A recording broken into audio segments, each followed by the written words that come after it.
Hey everyone, this is Thyworm and today I want to talk about crafting in Last Epoch. In this small series, expect bite-sized videos with specific crafting topics. This video is about base items, implicits, roles and affixes. In order to understand crafting, you first need to understand how items work in Last Epoch. Crafting always starts with an item which you then improve, hopefully. So let's take a closer look at items. Items come in 5 different rarities: common, magic, rare, unique and set items. Unique and set items cannot be modified using crafting. They have predetermined affixes that cannot be altered.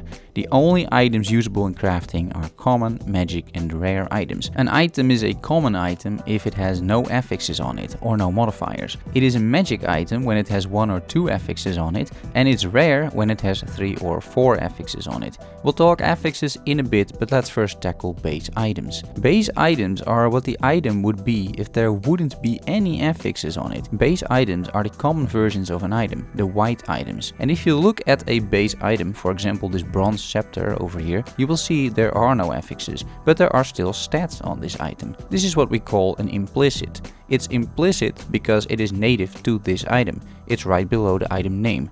A bronze scepter always has melee physical damage, base spell damage and reduced mana cost. Every bronze scepter in the game has these stats. When talking about affixes, it's very different. Affixes are divided into suffixes and prefixes, and an item can only have 4 affixes in total, 2 prefixes and 2 suffixes. That's true for items you find, but also for items you craft. To help understand this, go to Settings, Length of Item Names and select Long. This way the game will give you the entire item names. Now, affixes and suffixes start to make sense. When loot is on the ground, the number of affixes and prefixes is indicated by the little dots that you see on the item.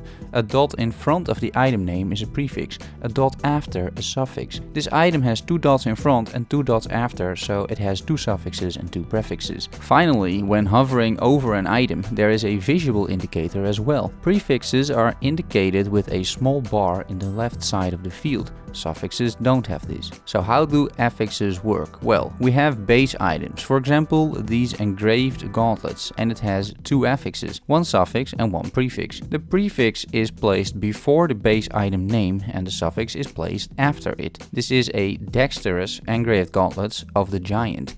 Dexterous, that's the prefix, which is dexterity.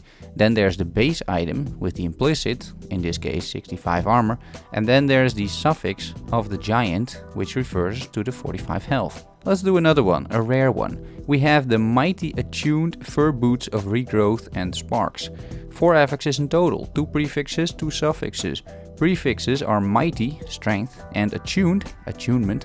Then there's the base item with the implicit, 20% armor and 12% movement speed, and then both suffixes of regrowth, health generation, and of sparks, lightning protection. Alright, we got one more step to go, because now we need to explain roles on affixes. You see, it's not only random which affix appears on the items you loot, the tier per affix is also randomized. And not only that, within the tier there are ranges which roll as well. And you can check this yourself by hovering over the item and pressing Ctrl and Alt. Let's go back to our bronze scepter here. Press Ctrl and Alt and you will see how the implicits rolled. 2 of the 3 are static rolls, because the range consists of the same numbers.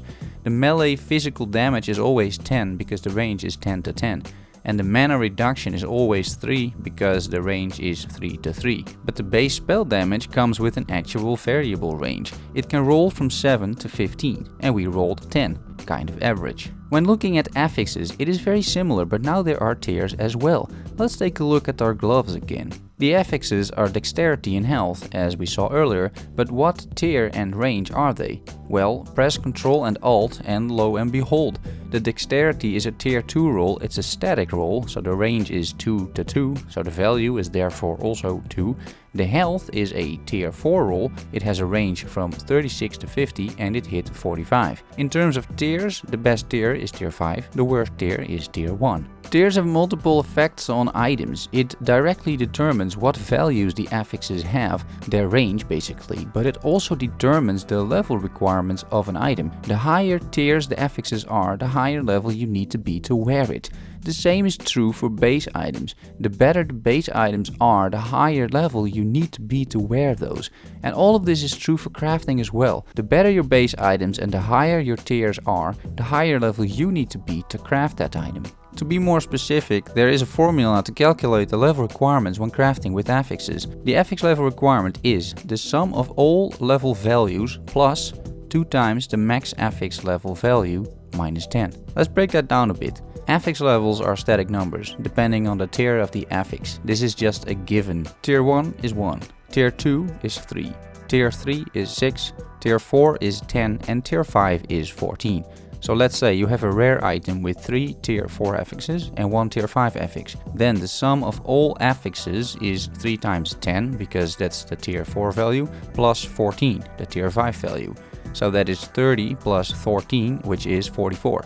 Then 2 times the max affix level value. That's our Tier 5 affix value, which was 14. 2 times 14 is 28. So we have all the numbers. The level requirement to craft this would be 44 plus 28 minus 10. That is 72 minus 10, so that is 62.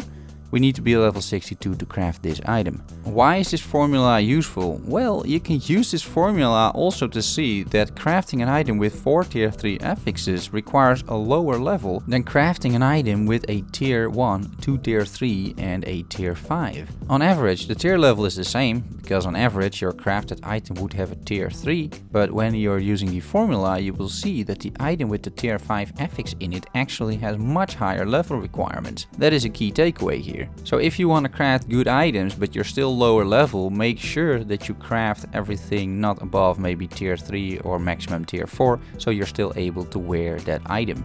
As soon as you go into the Tier 5 range, your item level requirements go up steeply and you may not be able to wear that item anymore, or craft it for that matter. The level requirements we just spoke about are for crafting. However, in a somewhat similar fashion this is true when finding items. When you're level 35, you won't find rare items with an affix level requirement of 70, which is basically the same as an item level requirement of 70. No, you will find base items for around level 35 which have affixes that have tiers of similar level requirements. In order to find good base items and items with high tier affixes, you need to be high level yourself. After level 80, while doing the Monolith of Fate, there's tons of items dropping with good base stats and high rolled tiered affixes, because you've reached a point where you can actually wear these items, and RNG seems to take that into account. Just keep that in mind. So with all this knowledge in mind, let's go to the next video. Thanks for watching and making it to the end. I'll see you soon. Bye bye.